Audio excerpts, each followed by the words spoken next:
Welcome. Settle in, take a deep breath, and allow the day to slowly drift behind you. Tonight, we're traveling foreign to a world of snow-covered fields, crackling hearths, and wind that howls like an ancient spirit. Forget the familiar stories of horned helmets and stormy raids. Tonight you won't sail the seas. Instead, you'll live quietly, firmly on the land. As a Viking settler, you'll feel the weight of an axe in your calloused hands.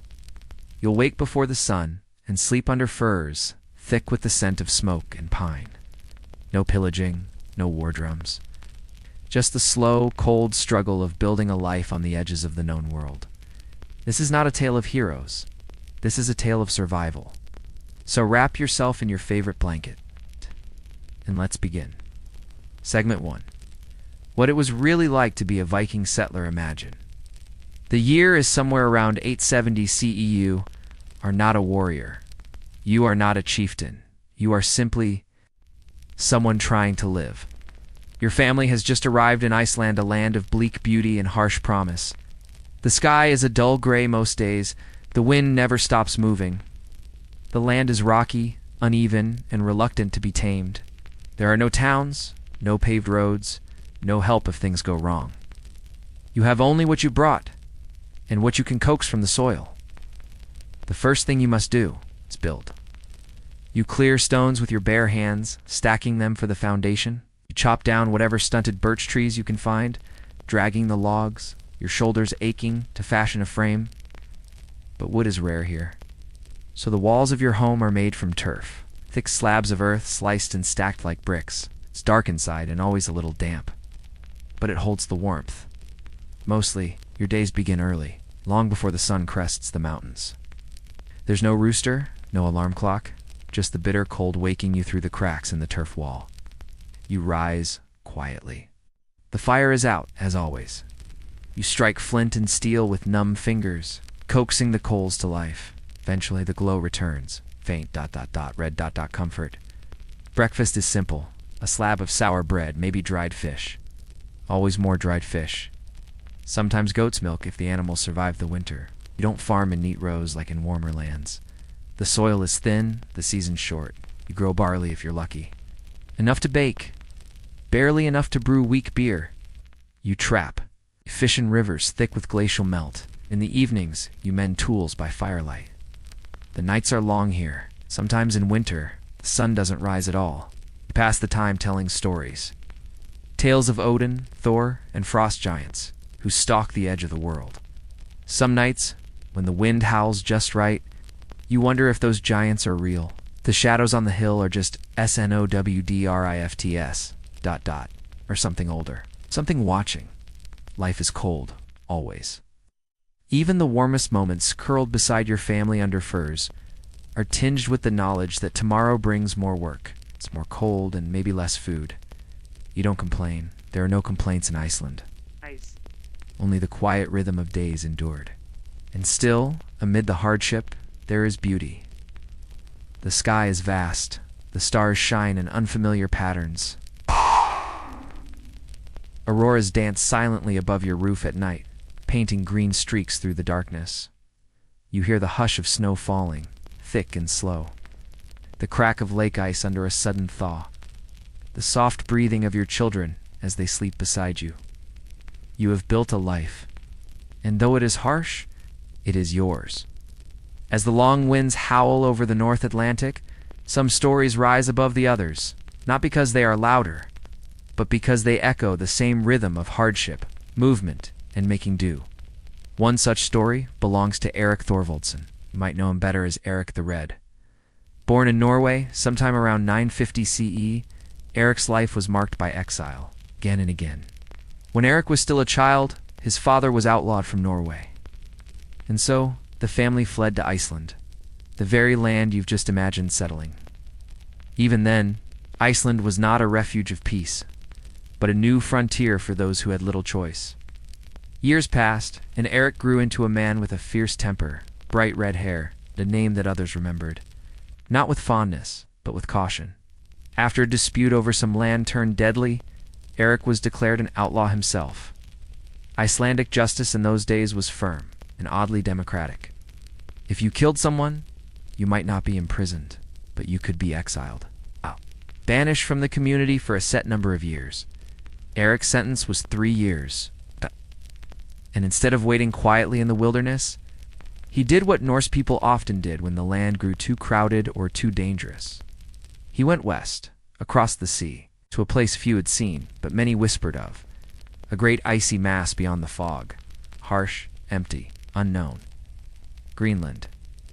Now, the name was not chosen in jest, at least not entirely. According to later sagas, Erik named the island Greenland, because he believed people would be more likely to settle a place if it had a pleasant name. An early kind of branding, you could say? When Erik returned to Iceland after his exile had ended, he told tales of vast grazing land, fjords, and opportunity. And people listened. So many had known what it was like to struggle, to claw survival from stone and snow.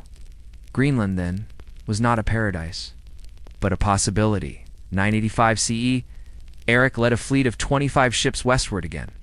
Only 14 made it. The others were lost in storms or turned back. Still, for those who arrived, they found a world untouched. Rugged cliffs, glaciers that loomed above the ocean, and land that could support livestock. Barely. 2 main settlements were formed along the coast, known today as the Eastern and Western settlements. They were isolated, fragile, but real. For a time, the Greenland colony thrived in its own quiet way.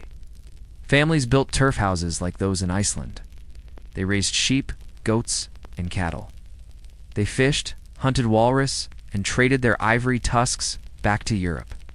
Erik the Red ruled his new world in typical Norse fashion, as a strong man in a small society with loyalty, alliances, in memory of blood. But there was something deeper, to something older than any one man. To settle Greenland was to step beyond the edge of the world. There were no neighbors, no reinforcements, no second chances. Erik died there, sometime after 1000 CE. He never returned to Iceland, never saw Norway again. But his son, Leif Erikson, would go even further, sailing to what we now call North America. The saga of the Red family is not one of conquest, but of quiet ambition, of people willing to risk everything for the barest hope of a better patch of soil. Their story is not carved in grand stone monuments, but in the shape of hearths left behind in the Greenland tundra. And even now, beneath the snow, those stones remain. Sleep came lightly to the Norse settler, not only because the wind clawed at the door, or because hunger often stirred beneath the ribs, but because the world was never just what it seemed. To live in the Viking age was to share your world with another one, a realm of spirits, omens, and powers that walked unseen. Death in particular was not an end, but a crossing, when someone died. Their passage into the next world required care and ritual. Imagine yourself again in that turf house. This time, not as a settler, but as one preparing for a burial. The air is still. Outside, the snow muffles sound. Inside, the body has been washed, clothed laid out beside carefully chosen objects. These are not random keepsakes. They are meant to aid the deceased, to honor them perhaps, but more importantly, to equip them. A warrior might be buried with a sword, a shield, even a horse. A woman with keys, jewelry, or a spindle. A child with toys or beads. These grave goods told a story, to the gods and to the living. The burial itself might take many forms. In some regions, cremation was practiced. Ashes placed in a mound or scattered at sea. Elsewhere, especially in later centuries, the body was laid in a dug grave, or, in rare and notable cases, placed inside a ship. The ship burials are the ones that linger in modern imagination, not because they were common, but because they were grand. A ship was not just transportation. It was a symbol of movement, of power, of the journey to the afterlife.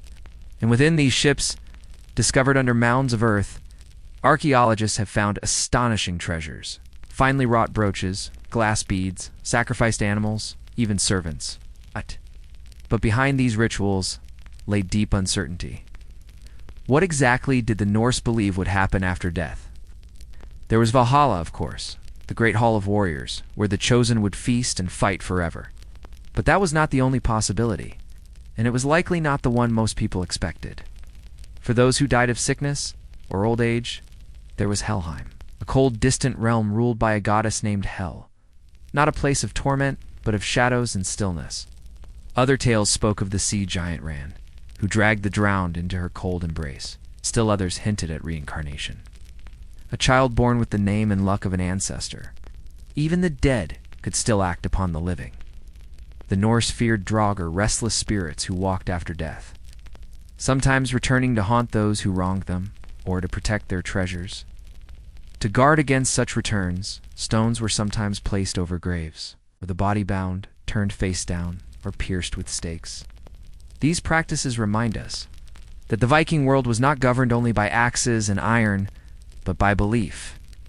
A belief that the veil between life and death was thin, that honor did not end with breath, and that to live rightly meant preparing not only for winter, but for what came after.